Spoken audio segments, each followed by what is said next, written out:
What's going on, everybody? It's your boy, the Uncrowned Otaku. Just got done watching the latest episode of Classroom of the Elite. And Ayanokoji, he got that dog in him. That boy got that dog in him. This one, I kind of stopped talking about Classroom of the Elite because it got a little dark. There was a lot of dark undertones this season. Even in this episode, it's still a little dark, but I'm here for it, honestly, right now. Like last episode, y'all saw Karuizawa.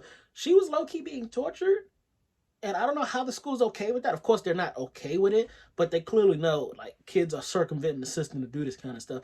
They were like almost trying to like drown this girl in water and made it super cold, trying to give her pneumonia.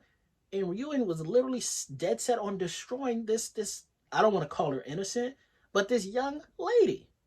And I was not cool with that, and I didn't really want to talk about it. I'm not gonna lie to y'all. But my man, Ayanokoji, I don't know if he's playing some kind of long game that I'm not privy to, but this man, it seemed like he grew a heart, which is different from what we've seen before, because he's usually been heartless, ready to use people for his own means, and he's low-key talking about, maybe dropping out, or that he lost interest in raising Class D to Class A ever since meeting his dad. I don't know what's going on, but he went up to Ryuen. Well, first of all, he set the plan in motion by getting his teacher and was like, yo, XYZ, y'all saw the episode, went to the student council president and was like, yo, Alice, and this is the part, maybe I missed something. He's gonna help the student council president's sister get into the student council, but I thought the student council president didn't bang with his sister. So I was a little confused where the student council president wanted that to be one of his conditions, but either way, Ayana Koji was like, yeah, cool. That's a perfect condition. I'll do that for you. But on the other hand, whatever is about to happen, I need you to be a witness and make sure you make it clear that this is Class C's fault. They started it. So with all the groundwork is set. He walks into that freezer and he's like, "Oh, y'all been torturing her. I'm just here to pick her up, so I'ma just go." And of course, Ryuen's like, "Oh, you're the mastermind? Why'd you show yourself?" And they try to jump this man 4v1. Ayana Koji, what they didn't know was how nice he was, how official his hands were. This man looked like he knew some Wing Chun, Aikido, and Tai Chi all in one. He took that stance. He was like, straight Ip Man style. Bow, knocked the one dude down. Boom, big black dude down. Girl coming out. Now the girl she knows some form of martial arts because she coming with the Chun-Li kick from over the top. Boom, low key into kind of like a semi-split and hitting everybody. I think that's kung fu. Now that I think about it, because Chun-Li's a kung fu practitioner, so the girl clearly knew kung fu, and she throwing hands with Ayana Koji, but he's just like bow, get her out of there, and Ryuen steps up. And Ryuen ain't phased, and Ayana Koji's like, I don't know why you ain't scared. You saw what I just did. You know how official I am. What more do you need to see? Let me take my girl and go. Ryuen doesn't have a martial artist style. He was raised in the streets, so he's adapted to streets. Kind of like Berserker from History's Strongest Disciple Kenichi, number 2, Berserker. Very similar to what Ryuen was doing, but Ayana Koji wasn't phased at all. Everything Ryuen was doing, Ayana Koji either predicted it, outmaneuvered it, or just didn't even care about it because it was a non-factor. Took this man Ryuen down. They had a nice talk about Ryuen. Was like, it doesn't even matter. I know who you are. And Ayana Koji was boom, ground and pounding this dude. Had him full mount, boom, punch, boom, punch, boom, punch. And Ryuen is like, I don't know fear. This is just pleasure to me. I'll come after you every day, 24/7. You'll never rest. You'll never know when I'm gonna strike. You may win today, but I'll win the war. And Ayana Koji's just like, okay. At which point was I supposed to be scared of you? Boom, boom, just keeps pounding him away until Ryuen is bruised, battered, beaten, blackened, and bloodied. And finally, after punch after punch, Ryuen gets scared. He gets shook. He looks into Ayana Koji's eyes and sees nothing.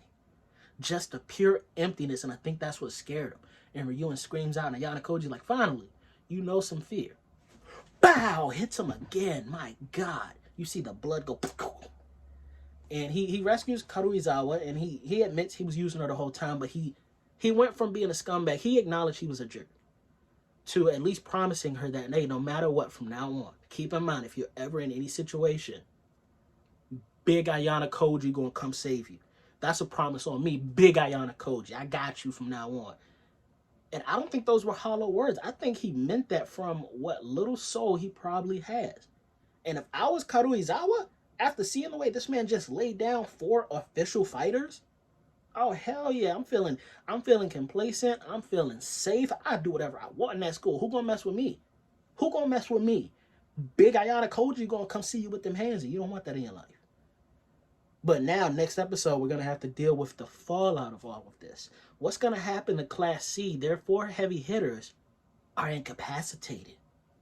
Is Ryuen still gonna try to bang against Class D after getting handedly destroyed? And Ayana Koji literally told him, like, y'all, you thought you led me here? I made this happen so that I could use violence against you.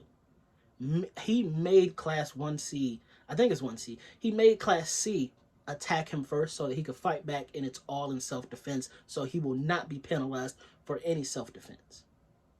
They were dancing in the palm of his hands this whole time.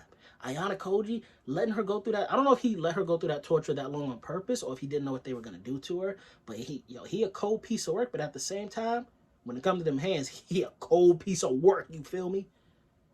But anyways, what did y'all think about the episode? I thought this one was kind of cool. Again, there's a lot of dark undertones that I started not liking the series as much because of the dark undertones. But it's season 2. I'm well invested, and it's not a bad series. It's still, for all intents and purposes, a nice watch.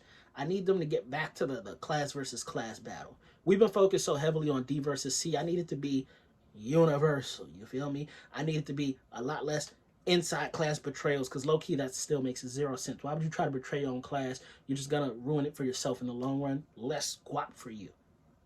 But anyways, what did y'all think? Comment down below. Don't forget to like, share, subscribe. Also, sign up. I might be getting sick, but keep that on the hush-hush.